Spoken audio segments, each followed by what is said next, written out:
Nơi xưa đấy ngàyนี้มาបង្ហាញមួយទៀតតាក់ទងជាមួយនឹងប្រភេទខ្មែរថៃពីណា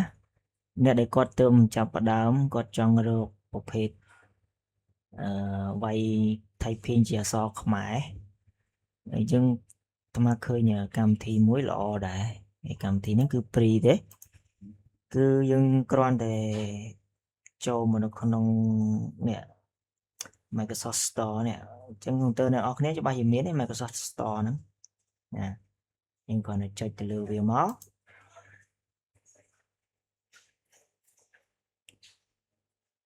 ចាំបន្តិចដើម្បីឲ្យវាចេញមកនេះគឺ Microsoft Store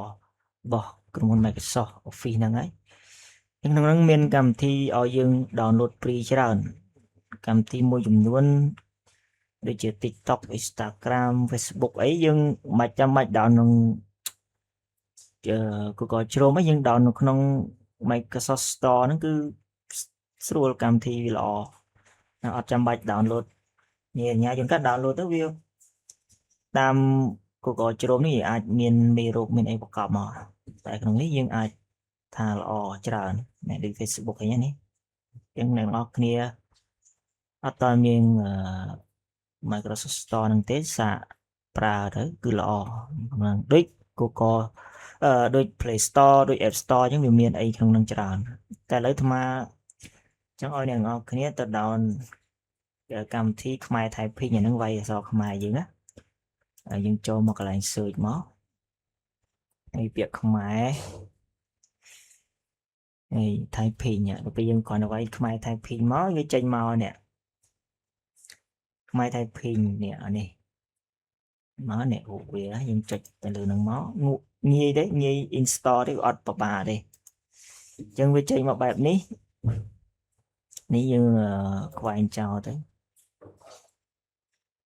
នេះទម្រង់វាអញ្ចឹងយើងគ្រាន់តែចុច get មក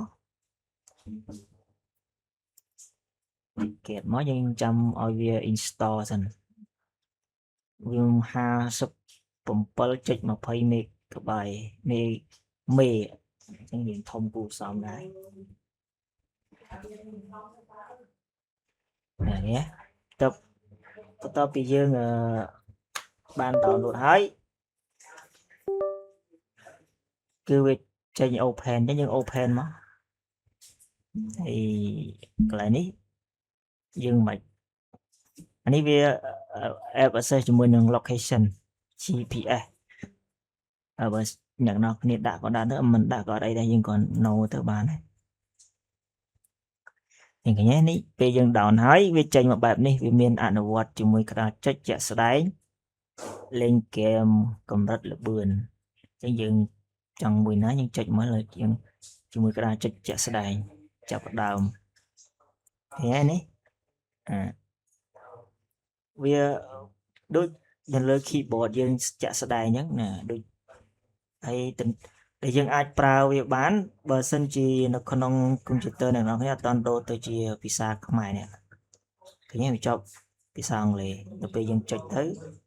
វាអក្សរចូលជំហានអញ្ចឹងយើងចុច shift ហើយនឹង C អញ្ចឹងវាឲ្យឃើញវាប្រាប់យើងផ្លាស់ប្ដូរទៅភាសាខ្មែរអ្នកនរគ្នាបដូរទៅភាសាខ្មែរទៅចុចសញ្ញា Windows ហើយ space កន្លែងដកឃ្លាហ្នឹងទៅនេះវាដូរទៅអក្សរខ្មែរអញ្ចឹងយើងអាចប្រើបានហើយយើងគ្រាន់តែចុចចឹងមកហើយចុចតាមរូបសញ្ញាដៃហ្នឹងទៅវាឲ្យយើងចុចយើងមើលរៀនចុចមួយទៅយើងស្គាល់ហើយណាអញ្ចឹងពាក្យនេះមាន563ពាក្យអញ្ចឹងកាលណាយើងខុសកាន់តែតិចមានថាយើងវាយត្រូវល្អច្រើនតែបើខុសច្រើនមានថាយើងវាយខុសច្រើនអញ្ចឹងខុសមួយ one error ហ្នឹងគឺប្រភេទអក្សរច្រើនយើងវាយឥឡូវយើងទៅក្រោយវិញអានេះល្បឿនមានន័យថាវាតិចឯងនេះដូចលុយអញ្ចឹងលឿន1នាទីអញ្ចឹងយើងគេខុសបាត់ហើយណានេះគឺវាឲ្យ1នាទីឲ្យយើងវាយអញ្ចឹងពេលយើងវាយបានបន្ទុកនៅទៅនឹងហ្មងគឺអានេះគឺជាប្រភេទខ្មែរ typing តែអ្នកនរគ្នាទើបចាប់ផ្ដើមវាយអក្សរខ្មែរអាច download បាននៅក្នុងនេះ Microsoft Store ពីរទេយើងអាចយកទៅប្រើបានអ្នកទាំងអស់គ្នា